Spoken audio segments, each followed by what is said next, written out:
Hi friends, আশা করি আপনারা সবাই ভালো আছেন। আপনাদের সবার ভালোবাসা নিয়ে কিন্তু আবার আমি একটা নতুন ভিডিও নিয়ে এসেছি। বন্ধুরা, সম্প্রতি তুফানের কিন্তু রিলিজ হওয়ার কথা চলছে, আপনারা সেটা জানেন। আর এমন একটা ভয়ানক খবর আজকে আপনাদের দেব যে অলরেডি বাংলাদেশের যে 150টা সিনেমা হল রয়েছে, সেই 150টা সিনেমা হলের 80% টিকিট বন্ধুরা শেষ হয়ে গেছে। মানে ভাবতে পারছেন, মানে বইটা নিয়ে মানে বাংলাদেশে কি চলছে।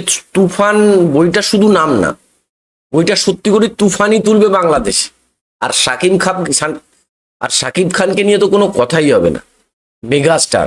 এই শাকিব খানকে দেখার জন্য মানুষ পাগল। তাই বন্ধুরা, আজকে এই ধরনেরই একটা প্রতিবেদন নিয়ে এসেছি, ভিডিওটা দেখে নেব যে কি অবস্থা রয়েছে বাংলাদেশের হলগুলোতে তুফানকে নিয়ে। তো চলুন বন্ধুরা, ভিডিওটা শুরু করা যাক। শাকিব খানের সিনেমা বিশাল সংখ্যক প্রেক্ষাগৃহ দখল করে থাকে, এবারও ব্যতিক্রম নয়। ঈদে 150 হলে মুক্তি পাওয়া 5 সিনেমার মধ্যে 125টি দখল করে রেখেছে শাকিব খানের তুফান। জানা যায়, সিনেমা দেখানোর জন্য হল মালিকদের গুনতে হয়েছে অগ্রিম টাকাও। বুঝতে পারছেন বন্ধুরা, সিনেমা দেখানোর জন্য হল মালিকদের অগ্রিম টাকা গুনতে হয়েছে। মানে এই বইটা মানে কি করতে চলেছে ভাবতে পারছেন, মানে কতটা এর চাহিদা। তো চলুন দেখেন। 17 জুন অর্থাৎ ঈদের দিন মুক্তি পাওয়া তুফানের বসুন্ধরা সিটি স্টার সিনেপ্লেক্সে প্রথম শো দেখতে আসা দর্শকদের ভিড় ছিল চোখে পড়ার মতো। সেখানে সিনেমা দেখতে আসা তুফানের পরিচালক দর্শকদের অগ্রিম টিকিট কেটে সিনেমা হলে আসার পরামর্শ দেন।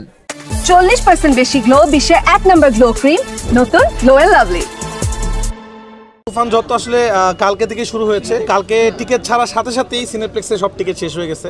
আপনারা জানেন, আজকে যারা সিনেমা দেখতে আসবে তারা হয়তো তুফানের টিকিট পাবেন। আপনারা কেউই এখন তুফানের টিকিট পাবেন না। এটা খুব কষ্ট লাগে। একজন দর্শক বাসা থেকে রেডি হয়ে বেরিয়েছে তুফান দেখবে, কিন্তু এখানে এসে টিকিট পাচ্ছে না 3 দিনের, তখন সে অন্য ছবি দেখছে। আমি দর্শকদের একটা কথাই বলবো, আপনারা প্লিজ অগ্রিম টিকিট কেটে হলে আসার চেষ্টা করুন, বিশেষ করে সিনেপ্লেক্সগুলোতে। না হলে আসলে আপনি এসে সিনেমার টিকিট পাবেন না, পরে আপনাদেরকে অন্য ছবি দেখতে হবে আসলে। তবে সিনেমা দেখে বের হওয়া দর্শকদের সঙ্গে কথা বলে জানা যায় মিশ্র প্রতিক্রিয়া। কেউ কেউ খুব পছন্দ করলেও অনেকের কাছে মনে হয়েছে গল্প পরিবেশনে কিছুটা ঘাটতি ছিল। সব দিক দিয়ে শাকিব খান এত সুন্দরভাবে অ্যাক্টিং করেছে, প্রত্যেকটা জায়গায় তার অ্যাক্টিংটা এত সুন্দর হয়েছে যে বলার বাইরে। শাকিব খান আসলেই অলরাউন্ডার, মানে ওনার প্রত্যেকটা কাজ, মানে অ্যাক্টিং আমার খুব ভালো লাগছে।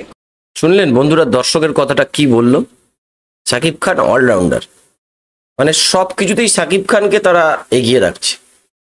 মানে পুরো কম্প্যাক্ট বই হয়েছে আশা করি। এবার দেখুন, সব মানুষের কাছে তো সমান হতে পারে না, কারোর ভালো লাগতে পারে, কারো আবার গল্পটা নাও ভালো লাগতে পারে, সেটা প্রত্যেকের পার্সোনাল মত। চলুন দেখেন। শাকিব খানের অভিনয় চমৎকার লাগছে, এমনকি চঞ্চলেরও খুব ভালো লাগছে। সিনেমাটা দেখে আমাদের খুব ভালো লাগছে। আমরা বাংলাদেশে বসে ইন্টারন্যাশনাল লেভেলের মুভি আজ দেখতে পেলাম।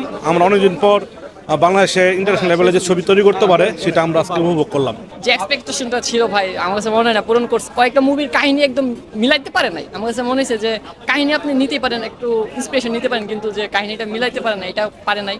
আর যদি বলি শাকিব খানের অন্য মুভি থেকে অবশ্যই এটা আলাদা, কিন্তু চঞ্চল চৌধুরী ছাড়া এই মুভিটা চলতোই না। ওভারঅল আমরা ট্রেলারে যেরকম দেখেছিলাম, আসলে আমরা এক্সপেক্ট করেছিলাম আরও ভালো হবে, কিন্তু আমরা মুভির একটা সিনের সাথে আরেকটা সিনের মিল পাচ্ছিলাম না। তো মানে আমাদের কাছে তেমন একটা ভালো লাগে না, এই আর কি। আর মিউজিকটা ভালো লাগছে, আর শুটিংয়ের ইয়াগুলো ভালো লাগছে, মানে শর্টগুলো ভালো হয়েছে, কিন্তু ওভারঅল বলতে গেলে নিজের কাছে একদম মানে বেশি ভালো লাগে না। 10-এর মধ্যে 3 থেকে 4 দেওয়া যায়, এর বেশি না। অন্যদিকে তুফানের সঙ্গে অন্য বিদেশি সিনেমার মিলও খুঁজে পেয়েছেন কেউ কেউ। তামিল একটা মুভি ছিল বিল্লা, ওই মুভির মধ্যে ডাবল ক্যারেক্টার ছিল, ওই ডাবল ক্যারেক্টার এখানে আনা হয়েছে। জাওয়ানের কিছু সিন ডাবল টাইপের, এটাও এনে আনা হয়েছে।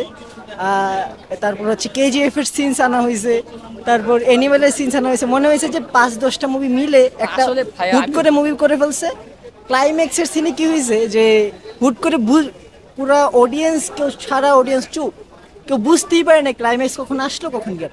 মুক্তির প্রথম দিন ভক্তদের সঙ্গে সিনেমা দেখতে আসেন জনপ্রিয় অভিনেতা চঞ্চল চৌধুরী। তিনি জানান, সারা দেশের দর্শকের কাছ থেকে অনেক ভালো সাড়া পাচ্ছে তুফান।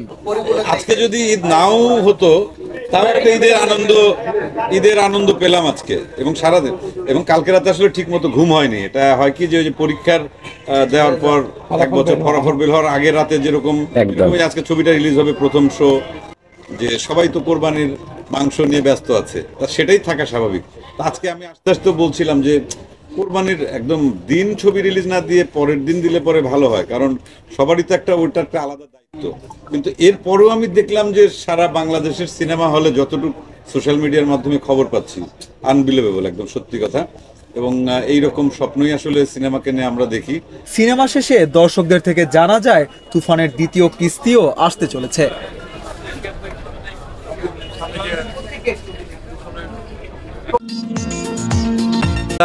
তুফান যে সিনেমাটা রিলিজ হয়েছে ঈদের দিন, তা নিয়ে দর্শকদের মধ্যে কিন্তু মিশ্র প্রতিক্রিয়া শুনতে পাওয়া গেল। কিন্তু মিশ্র প্রতিক্রিয়া হলেও যে বই বেরানোর সাথে সাথে 150টা হলের 80% টিকিট বুক হয়ে যায়, তাহলে সে ছবি খারাপ হতে পারে কি করে? তো এবার প্রতিটা মানুষেরই নিজস্ব মতামত থাকে, তারা তাদের মতামত দিয়েছে। তবে আমার তো এখান থেকে বসে, ভারতবর্ষ থেকে বসে মনে হচ্ছে তুফান সত্যি ভালো মুভি করেছে। আর যেখানে মেগাস্টারের মতো, মানে সাকিব খানের মতো অ্যাক্টর রয়েছে, চঞ্চল চৌধুরীর মতো অ্যাক্টর রয়েছে, সেই বই খারাপ হতে পারে কি? তো সব মিলিয়েই মিশ্র প্রতিক্রিয়া দর্শকদের, এটা যে যার নিজস্ব মতামত।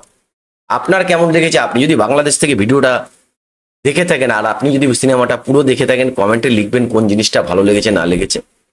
তো আজকের মতো বন্ধুরা ভিডিওটা এখানে শেষ করছি। Tata, bye bye. কালকে আবার একটা নতুন ভিডিও নিয়ে দেখা হবে। সবাই ভালো থাকবেন, সুস্থ থাকবেন।